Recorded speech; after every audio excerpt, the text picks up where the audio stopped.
Lisons dans Éphésiens chapitre 4, du verset 17 au verset 32.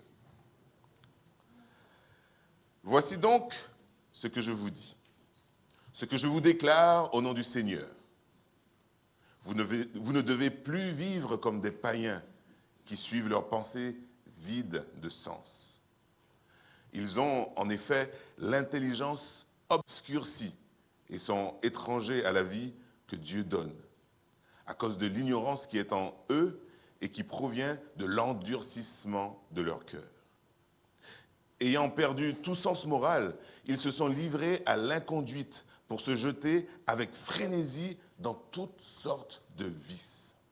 Mais vous, ce n'est pas ainsi que vous avez appris Christ, puisqu'on vous a fait savoir ce qu'il est et qu'on vous a enseigné, dans le cadre de votre union avec lui, ce qui est conforme à la vérité qui est en Jésus.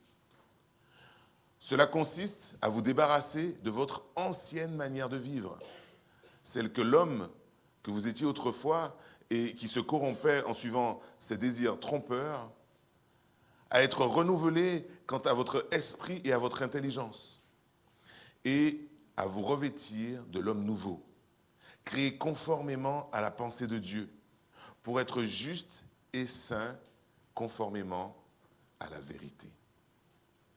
C'est pourquoi, débarrassez du mensonge, que chacun de vous dise la vérité à son prochain.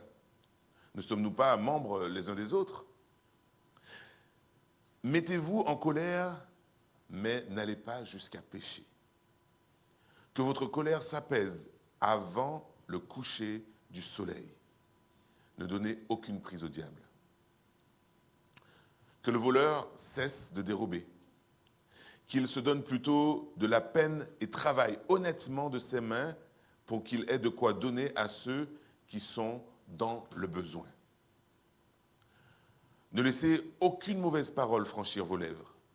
Ayez au contraire des paroles empreintes de bonté qui aident les autres à grandir dans la foi selon les besoins. Ainsi, elles feront du bien à ceux qui vous entendent. N'attristez pas le Saint-Esprit de Dieu, car par cet esprit, Dieu vous a marqué de son sceau comme sa propriété pour le jour de la délivrance finale. Amertume, irritation, colère, éclat de voix, insultes, faites disparaître tout cela du milieu de vous, ainsi que toute forme de méchanceté. Soyez bons et compréhensifs les uns envers les autres. Pardonnez-vous réciproquement comme Dieu vous a pardonné en Christ. Amen.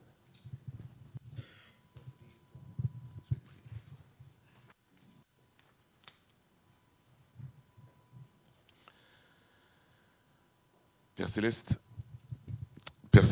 je te remercie pour cette opportunité que l'on a encore aujourd'hui de pouvoir entendre ta parole, de pouvoir la méditer et de pouvoir faire en quelque sorte une analyse de nous-mêmes au regard de cette parole pour savoir ce que tu as à nous dire et comment tu veux que nous soyons.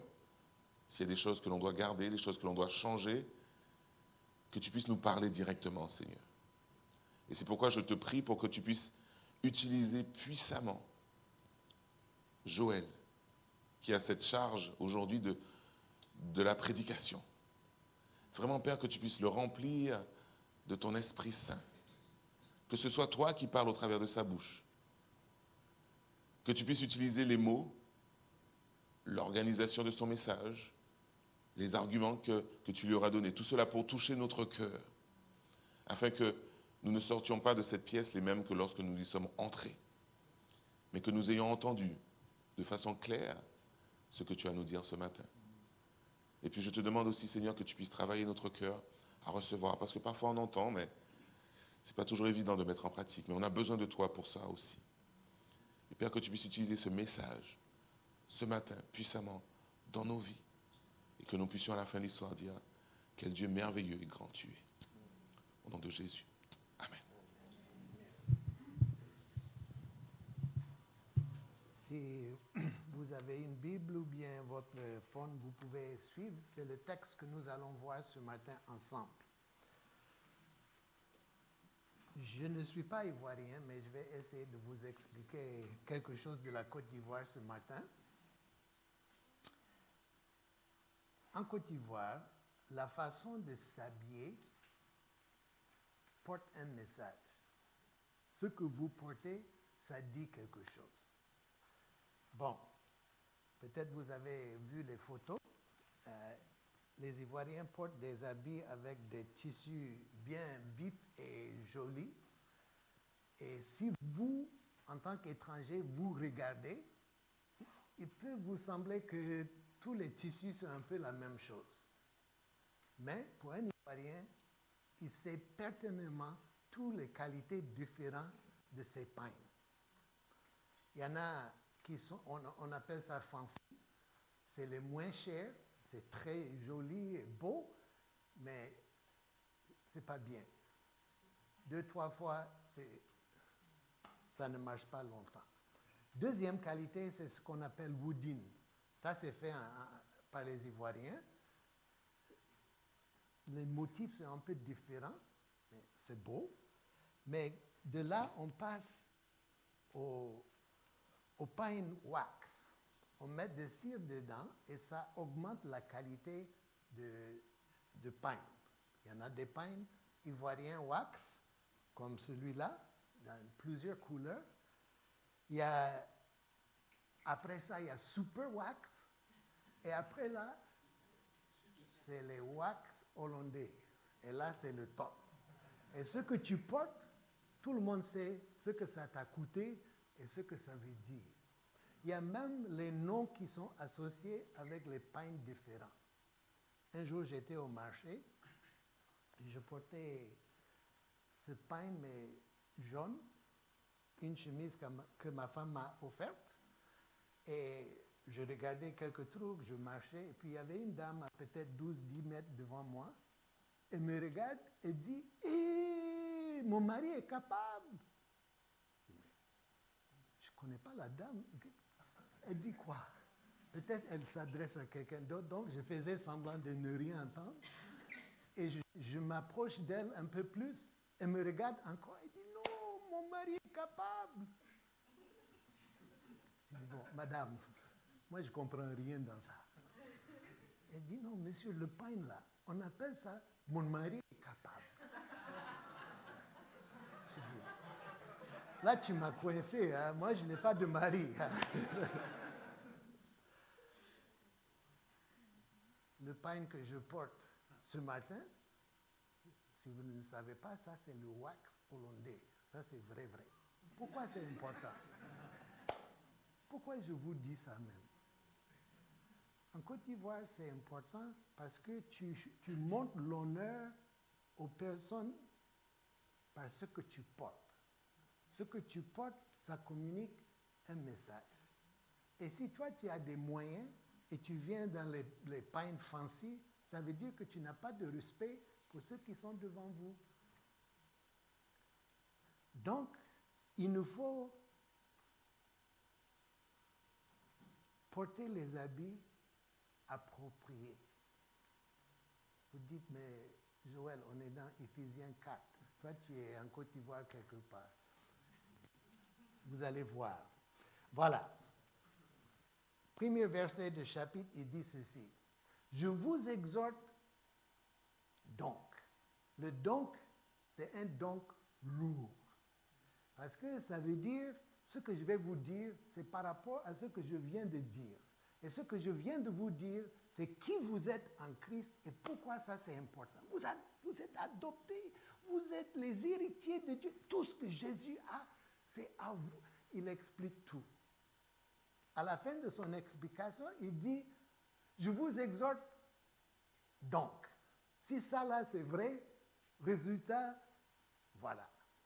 Et il suit en disant, moi le prisonnier dans le Seigneur, je vous exhorte à marcher d'une manière digne de la vocation qui vous a été adressée. La vocation, c'est d'être à lui, d'être un imitateur de lui. C'est la capacité à bien marcher avec Dieu, avec les autres. Il s'agit de vivre la vie de Christ là où il nous place, dans nos familles, dans nos mariages, dans nos lieux de travail, partout où il nous met, c'est pour vivre cette vie. Donc, ce texte nous décrit l'image d'une personne mûre et une personne marquée par l'immaturité. Si vous vous rappelez le message que Ian a prêché il n'y a pas longtemps, première chose que Paul dit, si donc, ça c'est vrai, première chose qu'on doit voir, c'est l'unité entre nous. Et il dit à la fin de ce texte qu'il a donné à chacun de nous un don. Mais le don, ce n'est pas pour moi. Le don, ce n'est pas pour toi, c'est pour nous. Et l'objectif de ces dons, c'est que ça nous rende mûrs. Et maintenant, il explique de quoi il s'agit, cette maturité.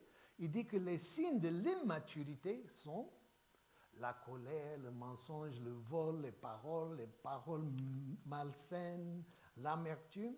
Et il nous exhorte à les mettre de côté. Voilà ce qu'il dit, le verset 22.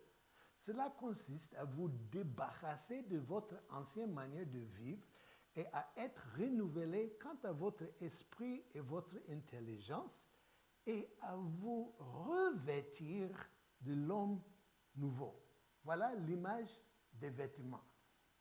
Il y a des choses qu'on doit enlever, il y en a qui doivent être enlevées et il y en a qu'on doit prendre pour nous revêtir.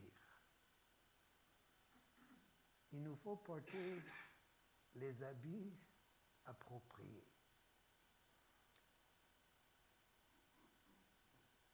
Entre mes études universitaires et aller en faculté, j'ai pris un an pour travailler et fini à payer mes études universitaires. Donc, pendant un an, j'avais 3 boulots. De 3h30 le matin jusqu'à 7h30, j'ai travaillé à UPS, dans la société de livraison. De 8h à 17h, je travaillais dans une équipe de construction de maisons. Et puis le soir, j'étais stagiaire à l'église. C'était fatigant. Mais le boulot de 3h30 à 7h30, c'était dur. On travaille pour 4 heures, on ne parle pas, on ne prend pas de café, on travaille. Il y a des remorques qui viennent, ils versent tout le paquet, les cartons et tout ça. On te donne ce qui est à toi. Moi, j'avais 3 petites, pas petites, les camionnettes de livraison, et je devrais les charger et les mettre en ordre pour que le gars pouvait les livrer. Ça, c'était dur. Mais le plus dur, c'était le patron. Le monsieur était désagréable. Il ne faisait que crier. Il insulte, il dit des mots que je ne vais pas répéter ici, le long des 4 heures. Ma politique à moi, j'ai tout fait pour éviter le gars. J'ai fait mon travail bien. C'est bon. Il n'a qu'à me laisser en paix. Donc, on n'a pas beaucoup parlé, mais il me laissait en paix. En août, j'ai donné mon préavis d'un mois pour lui dire que, et je lui ai dit que je dois partir dans un mois, je vais continuer mes études. Il dit, ah bon? Vous allez nous quitter? J'ai dit, bon, c'est pas ça, il n'y a rien de mauvais, mais je dois continuer mes études. Il dit, mais est-ce que demain, après le boulot, on peut prendre un café ensemble? Je dis, oui, pourquoi pas? Il n'y a pas de problème. Donc, le lendemain, on a fini le boulot, on a pris du café. Il m'a dit, mais Joël, vraiment, j'apprécie beaucoup votre travail. Ah bon? Gloire à Dieu. Il dit, mais je ne sais pas où se trouve la faculté où tu vas, mais si ce n'est pas trop loin, est-ce que tu peux accepter de rester parce qu'on a besoin des gens comme toi qui travaillent bien? Je dis, mais malheureusement, c'est un peu loin d'ici, il y a 1 heure de route, mais il dit, mais c'est quelle école? C'est quelle école? J'ai dit, non, vous n'avez probablement pas entendu, c'est une petite école théologique. Moi, je suis les cours pastoral et théologiques. Silence. Il me regarde. Il dit, ah non, toi tu es chrétien? J'ai dit, oui, je suis chrétien. Il dit, mais moi aussi. Bon, c'est pas à moi de juger. Comme je suis pasteur, je n'ai rien dit, même si j'avais envie de dire, mais mon frère, vous le cachez tellement bien, je n'aurais jamais le soupçonné. Il y a des habits qu'on doit porter à cause de ce que lui, il a fait pour nous et ce qu'il veut faire en nous. Il dit, il faut enlever d'abord les vaines pensées. Parce que notre manière de vivre, nos comportements, vient de ce qu'on pense et ce qu'on croit. Donc il dit, il faut enlever les vaines pensées. Je vous lis le verset 17. Vous ne devez plus marcher comme les païens qui marchent selon la vanité de leurs pensées.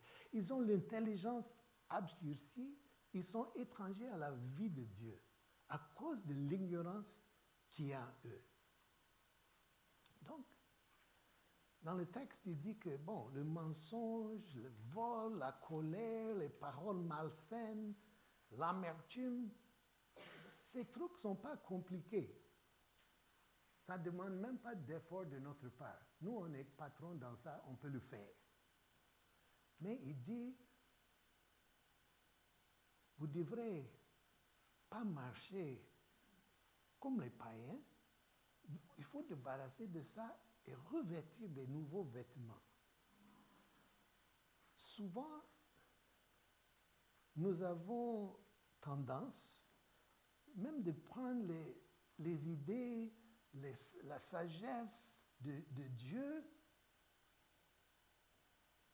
Par exemple, la Bible nous parle de la victoire, qu'en Christ nous avons de la victoire. On prend ce que la Bible nous dit et puis on applique ce que le monde fait contradiction de ça. Qu'est-ce que ça veut dire? Bon, c'est Paul plus que tous les autres auteurs du Nouveau Testament qui parlent de la victoire que nous avons en Christ. Nous sommes vainqueurs.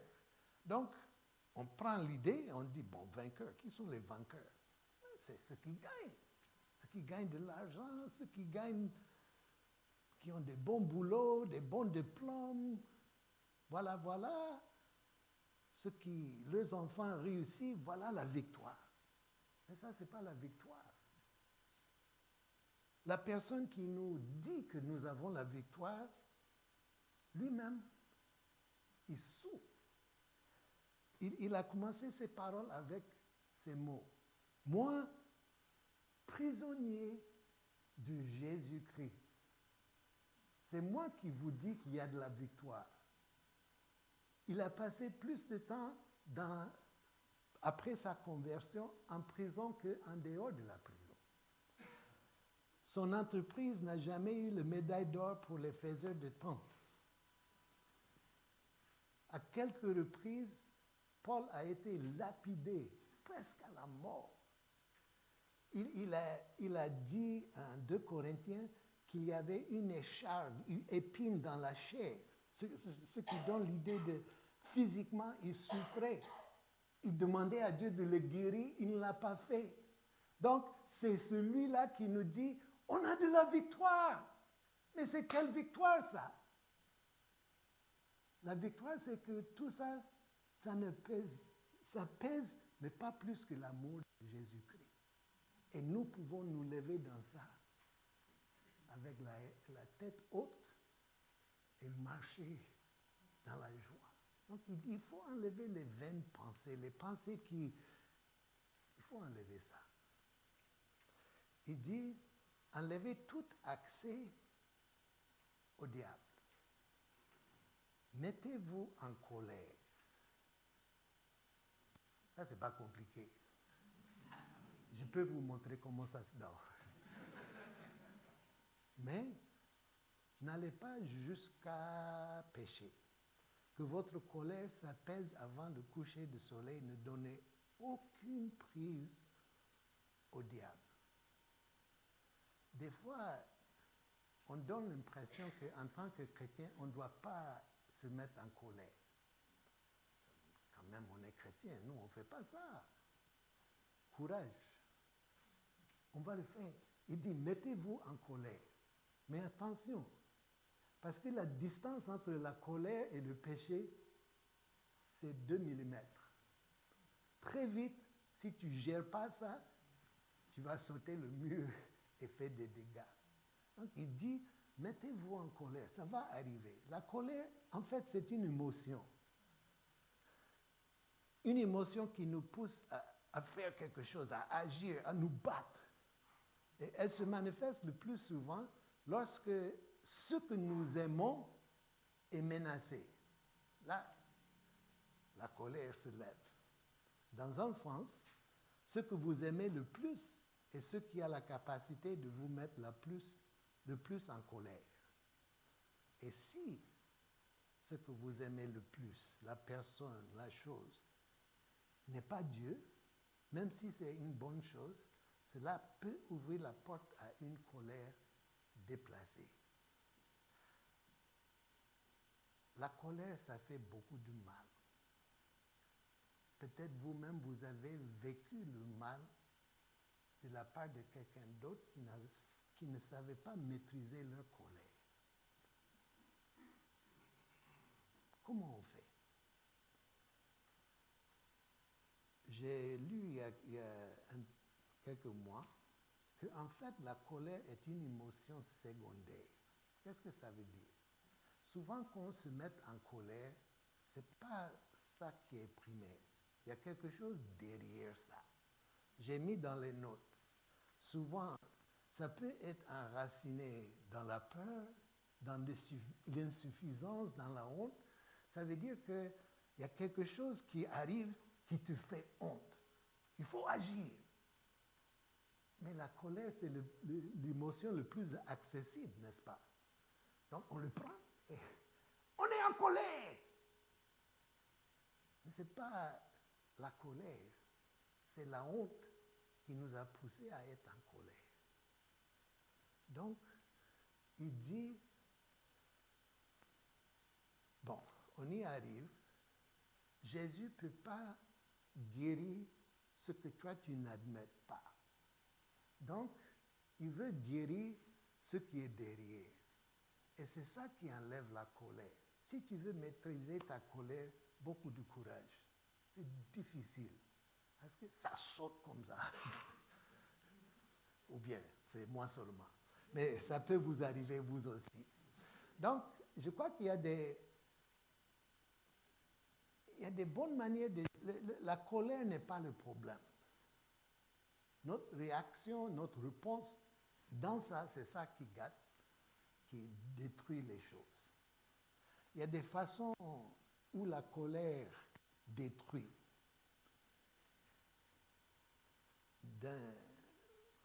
D'une manière générale, tout le monde a une manière différente de montrer leur colère.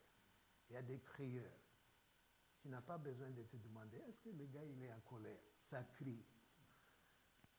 Comme mon patron. Il était toujours en colère. Ça crie.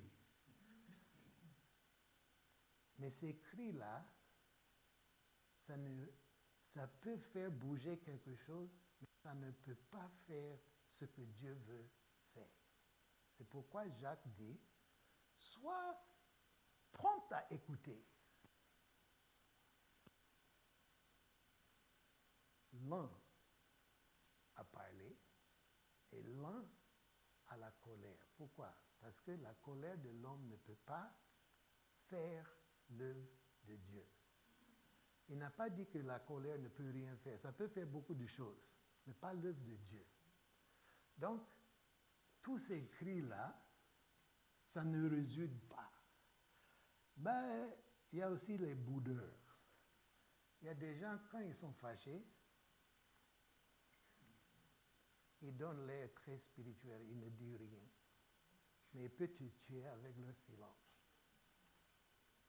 2 jours, 3 jours, 2 semaines, 3 ans, 4 ans, ça fait mal. Et c'est enraciné dans la colère. Donc il dit, mettez-vous en colère, mais il ne faut pas laisser le soleil coucher là-dessus. Parce que si vous dormez avec la colère, ça prend des racines. Si vous laissez, cette plante va devenir un arbre. Les arbres sont beaucoup plus difficiles à enlever que les plantes. Donc, il ne faut pas laisser le soleil coucher là-dessus.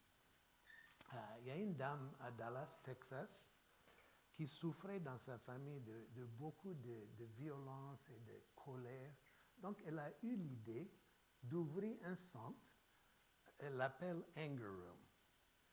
Et tu vas là-bas, tu payes, et puis tu entres. Il y a des salons, il y a des bureaux, il y a des chambres, il y a des meubles dedans. Et toi, tu payes pour 30 minutes. On te donne un marteau ou bien... Bon, il y en a qui prennent des marteaux petits, marteaux de forgeron, ça dépend. Le plus que tu avances, le plus que ça te coûte. Il faut mettre casque, il faut mettre des trucs pour protéger les yeux. Mais si tu dois te protéger comme ça veut dire que ça ne peut pas être bien. Hein? Mais tu as 30 minutes, tu entres dans la salle avec ton marteau et tu peux tout casser. Tu peux laisser la colère, baf! L'idée semble bonne. La colère est là, il faut l'exprimer. Bon, si tu gâtes quelques meubles, ce n'est pas grave, ce n'est pas une personne. Et ça ne résulte de rien. Et quand j'ai lu l'histoire, j'ai pleuré même. La femme qui a commencé ça, elle est morte par la violence de son mari, qui, dans un rage, l'a tuée. Donc, on doit être honnête de notre colère, mais la réponse n'est pas de l'exprimer. Mais les boudeurs aussi peuvent faire du mal. Des fois, quand ils parlent, ils utilisent les trucs passifs, agressifs ou bien sarcasme. Tout ça, ça ne résulte non plus. J'étais à une conférence, la dame qui dirigeait, elle a dit quelque chose qui m'a percé. Elle a dit que nous tous, la colère, c'est nous tous. Mais comment vous gérez ça, c'est ça la question. Elle parlait de sarcasme, des paroles sarcastiques. Elle a dit, en fait, le sarcasme, c'est la colère sans courage. Tu veux dire quelque chose à quelqu'un, mais tu n'as pas le courage de le dire, donc avec des trucs qui doivent faire rire, tu les tapes un peu. Ça m'a percé parce que ça, c'était mon arme à moi, que j'utilisais. Et c'est mon fils qui a souffert le plus de ça. Et ce jour-là, j'ai dit, oh Seigneur, pardon. Arrivé à la maison, j'ai appelé mon fils, j'ai dit, mon fils, tu as souffert. Ce n'était pas mon intention, mais mes paroles sarcastiques, ça devrait te blesser. Pardonne-moi. Donc, il y a des manières de gérer la colère qui détruit, mais il dit qu'il y a aussi la colère, ce que Paul dit, c'est apaiser. Comment on apprend ça? Bon, je vous suggère quelques éléments de texte. Il faut admettre que tu es en colère. Ça, c'était difficile pour moi quand on s'est marié. Parce que la maison où j'ai grandi, le pire des cas, c'est d'être en colère. Donc, on faisait semblant de ne pas être en colère. Même si tu es en colère. Non, je ne suis pas en colère, je suis frustré, il n'y a rien. Non, moi, je ne pouvais même pas sortir de ma bouche, je suis fâché. Ma femme, on avait des trucs, elle dit, mais pourquoi tu es fâché? Je ne suis pas fâché.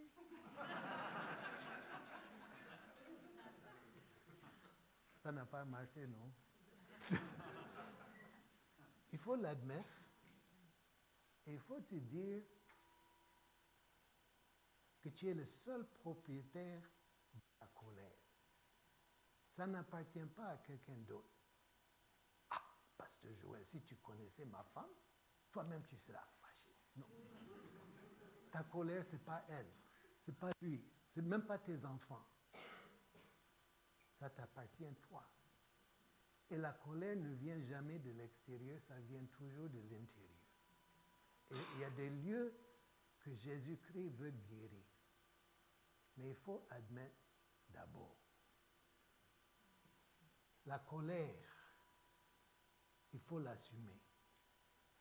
Bon, peut-être ce n'est pas le moment quand la flamme est très chaude, mais quand ça diminue un peu, il faut préciser d'où ça vient. Nous, on n'a pas d'habitude de ça, de ces émotions qu'on a. Bon, il faut que ça passe, mais il faut les écouter. Les émotions ne sont pas toujours vraies, mais elles sont valides. Ils te disent quelque chose. Et quand tu es fâché, il faut prendre le temps pour réfléchir. Mais pourquoi je suis fâché? Contre qui suis-je fâché? Il se peut même que c'est Dieu. Ou bien ça n'a jamais arrivé à quelqu'un ici. Ça m'est arrivé. Il y a des moments où ce qui t'arrive, tu ne comprends pas. Mais Dieu, où tu es? Il faut l'admettre, il faut lui dire. Lui, il est grand, ça ne le gêne pas du tout. Et Joël est fâché avec moi, comment je vais faire? C'est pas grave. Peut-être même c'est raciné dans quelque chose d'autre. Quelque chose qui t'est arrivé il y a longtemps. Et quand quelqu'un fait ça ou bien ça, c'est la colère qui sort. Il faut réfléchir. Troisièmement, il faut pardonner. Le seul chemin de guérison, avec les hommes hier, quelqu'un a dit qu'en fait, le fond de tout, c'est le pardon. On est pardonné, on a besoin d'être pardonné, on a besoin de pardonner. Il faut faire grâce, il faut demander pardon, c'est ça qui guérit et commence à changer la colère en nous. Le remède à la colère est de recevoir et donner le pardon. Mais le pardon qui est général n'aide que généralement. Est-ce que vous me comprenez? Des fois, on dit, et si jamais je t'ai fait quelque chose, hein? On a un proverbe en Côte d'Ivoire, quand vous allez partir de quelque part, souvent tu entends ce proverbe, la personne va dire au revoir et puis il va dire ceci. Tu sais que la langue et les dents, ils sont dans la même bouche. Et des fois, ils se font du mal. Mais ils ne peuvent pas se séparer, donc il faut qu'ils apprennent à vivre ensemble. C'est pour dire, et puis voilà ce que les gens disent, si jamais, en marchant ensemble, j'ai fait quelque chose qui vous a offensé, il faut me pardonner. C'est beau, mais ça ne vaut rien. Si vous voulez le pardon, si vous voulez être pardonné, il faut être honnête. Voilà ce que j'ai fait, il faut me pardonner. Et Jésus-Christ nous enseigne comment le faire. Faites grâce. Et si vous-même, avec vos paroles, vous avez massacré quelqu'un, il faut demander pardon. Non, pasteur, il faut qu'il... Pourquoi il a pris comme ça? Moi, je suis comme ça. Mais ce n'est pas bon. Si tu tapes quelqu'un avec un marteau, ça fait mal. Donc, il faut demander pardon. Si vous avez été, je ne sais pas, violent, il faut demander pardon. Donc, il faut admettre, il faut préciser, il faut demander pardon. Quel est le processus du pardon? Bon, je suggère quelques trucs pratiques. Il faut demander au Seigneur de te montrer, identifier si c'est Dieu, si c'est quelqu'un d'autre, avec qui tu es fâché, et demander à Dieu de t'aider. La personne que tu dois pardonner, Dieu les a pardonnés déjà. Il les aime et il veut te montrer comment toi aussi il fait. Prends le temps aussi, et on a parlé de ça à la retraite, des fois on veut passer directement au pardon. Bon, il faut que je pardonne, donc je pardonne. Et si tu n'as pas senti la chose, tu ne pardonnes que de l'air. Il faut ressentir. Je vais pardonner ce qui me fait mal.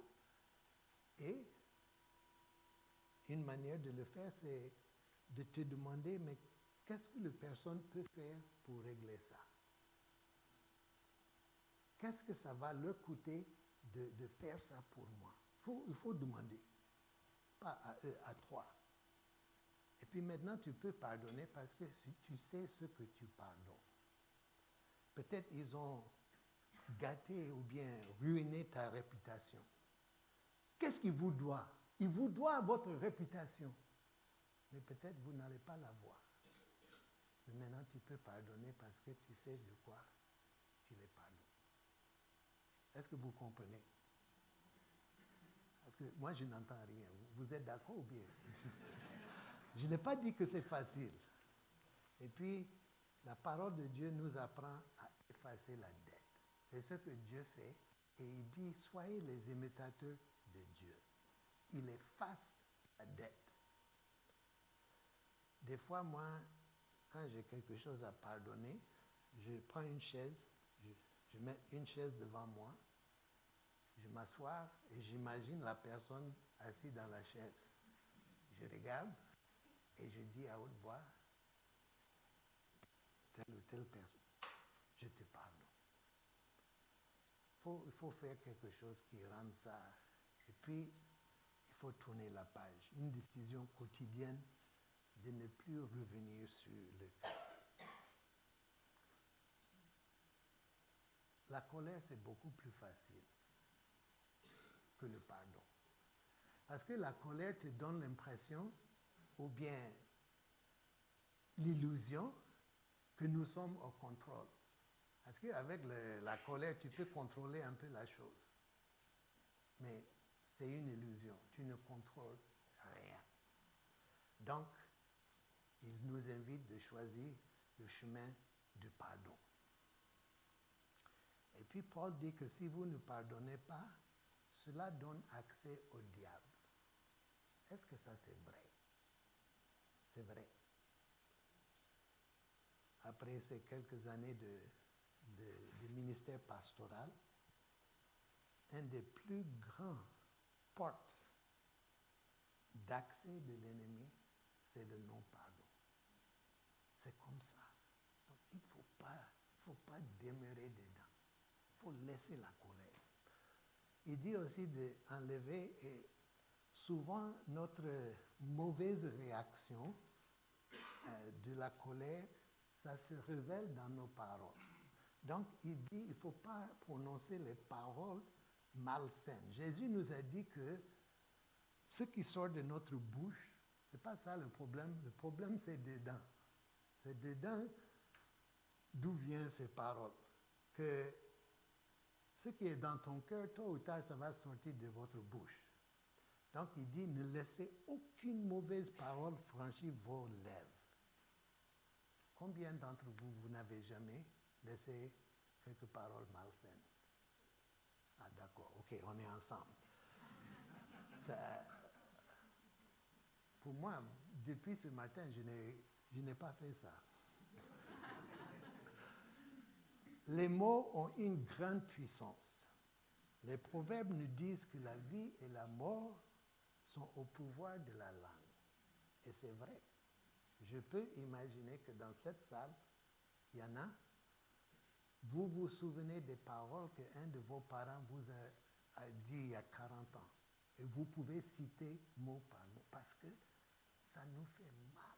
Les paroles ont une puissance. Nous pouvons tuer avec nos paroles. Donc, quelles sont les paroles malsaines dont Paul nous parle ici? Bon, on peut parler il y a beaucoup d'exemples. J'en ai pris 2. Il y a les commérages, les ragots. En anglais, on dit gossip. C'est quand vous parlez de quelqu'un qui n'est pas là à quelqu'un qui est là. Et à la fin de conversation, leur impression de celui qui n'est pas là n'est pas mieux. Ça a descendu. C'est de quoi il parle.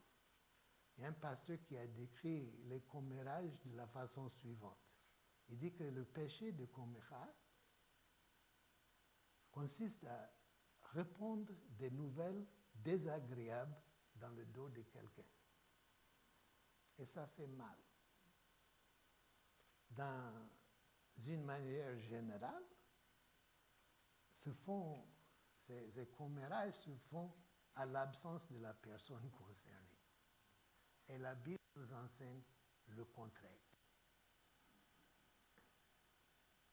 Si mon frère Mathieu fait quelque chose qui m'offense, c'est clair. Il dit, il faut aller dire ça à Dante. Non, il dit, il faut aller voir ton frère et il faut lui demander, voilà ce que tu as dit, explique-moi ce que... Ou bien, voilà ce que tu as fait, pourquoi? C'est comme ça que ça se fait. Donc, il dit, il ne faut pas laisser ces paroles sortir de votre bouche. Très souvent, nous habillons nos commérages avec une petite touche spirituelle. Mais mon frère, je vais compris pour Matthieu parce que, bon, je vais vous expliquer. Il faut quitter dans ça. Je crois que certains d'entre vous, vous avez vécu ça et ça fait mal. Donc, il nous dit, dans le livre des Proverbes, les paroles de critiqueurs sont comme des friandises. Elles descendent au plus profond d'être. Il dit, il ne faut pas laisser ces paroles sortir de votre bouche. Des paroles de jugement. Il est très facile de prononcer les paroles de jugement. Nous le faisons tous. Il y a des moments où nous sommes convaincus qu'on voit très clair et les gens attendent à ce qu'on donne notre jugement de la chose.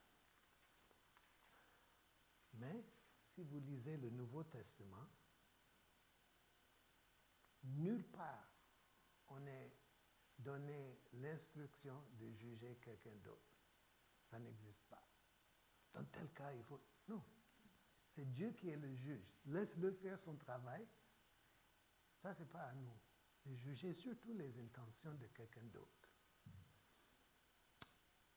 En vérité, si on est honnête, on n'a jamais assez d'informations de bien juger quelque chose. Il y a beaucoup de choses que nous, on n'a pas compris. Et c'est douloureux quand toi-même, tu es jugé. En pensant à ça ce matin, dans la semaine, je me suis demandé la question suivante. Est-ce que dans ma vie, il y avait une fois que quelqu'un m'a jugé et ça m'a fait de bien? Je n'en trouve pas. Quelqu'un qui m'aime, qui vient me dire à moi, Joël, ça, gloire à Dieu. Même si ça me fait mal, ce n'est pas grave. Mais d'entendre que, Joël, quelqu'un a dit, ça ne te fait jamais de bien. Donc il dit, il ne faut pas laisser ces paroles sortir de votre bouche. Mais, il dit, revêtez-vous avec les habits de l'homme nouveau. Je prends 2 trucs et puis nous allons passer à table du Seigneur. L'habit des bonnes paroles. Même les paroles peuvent tuer, mais ça peut donner aussi la vie. Partout dans le Nouveau Testament, et on en a parlé il y a quelques semaines, les paroles de gratitude, ça donne vie. Plusieurs d'entre vous, vous connaissez Alice, qui faisait partie de cette communauté pendant de longues années. Moi, je ne la connais pas bien. On s'est vu 2 ou 3 fois, on parle au téléphone. Mais chaque fois que je finis à parler avec elle, non, je suis content. Il y a la gratitude, même si elle est à l'hôpital, même si elle souffre, elle rend grâce à Dieu. Ah, mais ça donne la vie et à elle et à moi. Et vous aussi, vous pouvez donner vie aux autres par votre gratitude. Les paroles aussi de bénédiction. Jésus a enseigné à ses amis la nécessité de bénir leurs ennemis et de prier pour ceux qui les persécutaient. Je crois que la bénédiction, ça dépasse les mots simplement, mais elle n'est jamais moins que cela. On doit bénir avec nos paroles. Et les enfants désirent ardemment d'entendre des paroles de bénédiction de la bouche de leurs parents. Les maris, les femmes aiment entendre les paroles de bénédiction. Une parole sincère de bénédiction adressée à votre conjoint est porteuse de vie. Attends, il n'y a même pas une femme qui peut dire Amen, ou bien. J'espère que je n'ai pas menti. Je finis avec cette histoire. Il y a une vingtaine d'années de cela, il y avait un des grands acteurs de films américains qu'on interviewait, il était à la retraite, on l'interviewait à la télé, et on parlait de son carrière. Et puis le journaliste lui a demandé, mais monsieur, est-ce que dans ta vie il y a des regrets? Il dit non, franchement, je ne regrette rien. J'ai pu travailler en Australie, en Asie, en Europe, partout. J'ai rencontré des gens formidables, vraiment, je n'ai rien. Et puis, il y avait une larme aux yeux. Il dit, mais il y a un seul regret. Il dit, pendant toute ma vie, tout ce que je voulais entendre de mon père était d'entendre mon père me dire, mon fils, tu as bien fait. Mais il ne l'a jamais dit. Et il y a deux mois, il est mort. Je ne vais jamais l'entendre. Vos enfants ont besoin d'entendre pas des bénédictions, mais il y en a tellement de sujets qu'on peut bénir. Que toute parole qui sort de notre bouche soit pour le bien de ceux qui l'entendent. Seigneur, aide-nous. Que l'unité de ton esprit nous dirige, nous anime, et que tu nous aides à vivre. Ces trucs ne sont pas faciles. C'est pas facile. Mais que les habits que nous portons fassent qu'on ressemble à toi. Dans le nom puissant de Jésus-Christ. Amen. Nous allons